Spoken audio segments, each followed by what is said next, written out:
Assalamualaikum warahmatullahi wabarakatuh. Selamat pagi anak-anakku semuanya. Hari ini kita akan membahas tentang ketentuan pernikahan dalam Islam yang merupakan bagian penting dari pendidikan agama Islam. Ibu berharap kita semua dapat berpartisipasi aktif dalam proses pembelajaran ini. Ada 6 tujuan pembelajaran kita yang akan kita bahas hari ini, yaitu yang pertama, menjelaskan pengertian pernikahan. Kedua, memahami dalil atau dasar hukum pernikahan. Ketiga, menganalisis ketentuan pernikahan dalam Islam. Keempat, menyimpulkan hikmah pernikahan dalam Islam. Kelima, meyakini kebenaran ketentuan pernikahan dalam Islam. Keenam, membiasakan komitmen, tanggung jawab, bersatu, menepati janji sebagai bentuk implementasi ketentuan pernikahan dalam Islam. Selanjutnya kita memasuki pembahasan, yaitu pengertian pernikahan. Secara bahasa, kata nikah berasal dari bahasa Arab, yaitu nakaha, yang memiliki beberapa makna, antara lain berkumpul atau menghimpun. Ini menunjukkan makna menyatukan antara perempuan dan laki-laki. Selanjutnya, secara istilah, nikah adalah akad atau perjanjian yang mengikat antara laki-laki dan perempuan untuk menghalalkan hubungan seksual dan membentuk rumah tangga.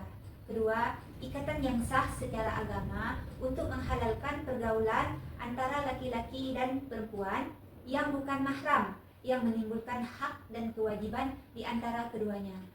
Selanjutnya, kita memasuki dasar hukum pernikahan dalam Islam. Pernikahan dalam Islam memiliki dasar hukum yang kuat yang bersumber dari Al-Quran, hadis, ijma' atau kesepakatan ulama, dan qiyas atau analogi. Berikut kita bahas beberapa dasar hukum pernikahan dalam Islam, yaitu yang pertama, menurut Al-Quran. Dalam Al-Quran surah Al-Rum ayat 21 yang berbunyi, A'udzu billahi minasyaitonir rajim. Bismillahirrahmanirrahim.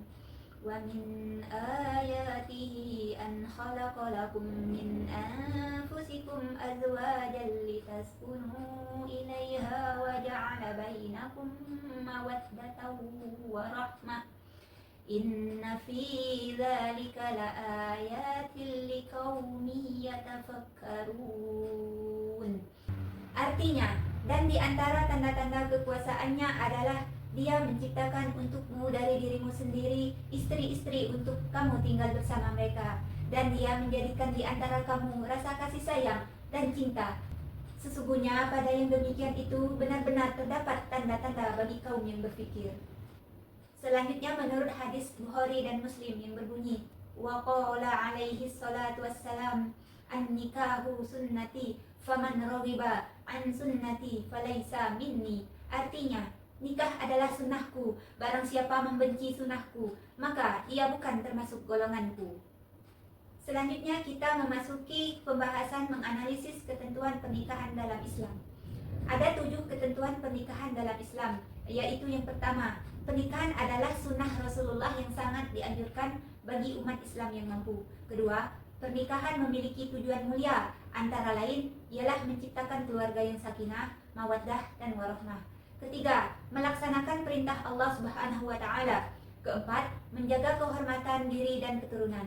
Kelima, mendapat ketenangan jiwa. Keenam, pernikahan memiliki rukun dan syarat yang harus dipenuhi agar sah secara agama. Selanjutnya kita memasuki syarat dan rukun pernikahan. Menurut hukum Islam, sebuah pernikahan sah jika memenuhi beberapa rukun yang telah ditentukan, yaitu yang pertama ijab dan qabul. Kedua, wali. Wali merupakan pihak yang berwenang untuk mengesahkan pernikahan. Biasanya wali adalah ayah atau kerabat dekat wanita. Ketiga, saksi. 2 saksi yang adil atau laki-laki yang adil yang mendengarkan ijab dan qabul untuk memastikan sahnya pernikahan. Keempat, mahar atau mas kawin. Mahar adalah pemberian dari pihak pria kepada pihak wanita yang harus diberikan secara sah dan dapat berupa uang atau berupa benda lain yang disepakati bersama. Sekarang kita membahas syarat sah pernikahan. Ada 4 syarat sah pernikahan dalam Islam, yaitu yang pertama, dalam Islam seorang muslim hanya diperbolehkan menikah dengan pasangan yang seagama. Kedua, tidak ada halangan syariah. Pernikahan antara dua orang yang memiliki hubungan mahram atau saudara dekat dilarang dalam Islam, seperti antara saudara kandung atau antara kedua orang tua dan anak. Ketiga, kesediaan kepada belah pihak. Pernikahan harusnya berdasarkan pada persetujuan kedua belah pihak tanpa adanya paksaan. Keempat, kemampuan kedua belah pihak untuk menikah. Kedua belah pihak harus dalam kondisi yang memungkinkan untuk melangsungkan pernikahan baik secara fisik, mental maupun finansial. Selanjutnya kita memasuki hikmah pernikahan. Dalam Islam, hikmah pernikahan ada 4, yaitu yang pertama, menjaga kehormatan dan keturunan. Kedua, mendapat cinta dan kasih sayang. Ketiga, mencapai kesejahteraan spiritual dan duniawi. Keempat, melestarikan generasi. Selanjutnya, kita membahas meyakini kebenaran ketentuan pernikahan dalam Islam. Meyakini kebenaran ketentuan pernikahan dalam Islam adalah bagian penting dari keimanan seseorang muslim. Keyakinan ini bersumber dari Al-Quran dan Sunnah yang merupakan pedoman bagi umat Islam. Selanjutnya kita membahas membiasakan komitmen, tanggung jawab, bersatu, dan menepati janji sebagai bentuk implementasi ketentuan pernikahan dalam Islam. Selanjutnya, apa itu membiasakan komitmen? Membiasakan komitmen ialah pertama, menetapkan tujuan bersama. Kedua, saling mendukung. Tiga, menyelesaikan masalah bersama. Keempat, menjaga kesetiaan. Selanjutnya, membiasakan tanggung jawab, yaitu yang pertama, pembagian tugas yang jelas. Dua, menunaikan kewajiban. Ketiga, akuntabilitas. Apa arti akuntabilitas? Yaitu setiap pasangan harus bertanggung jawab atas tindakan dan perkataan. Jika melakukan kesalahan, baik wanita maupun pria, segera minta maaf dan berusaha memperbaikinya.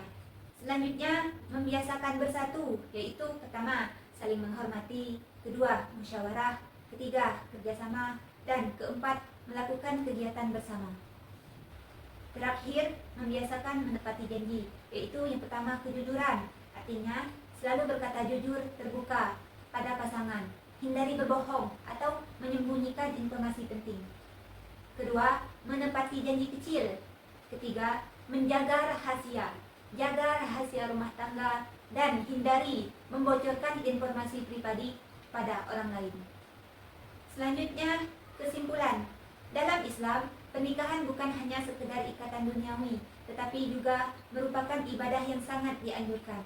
Ini menunjukkan bahwa pernikahan memiliki dimensi spiritual yang kuat.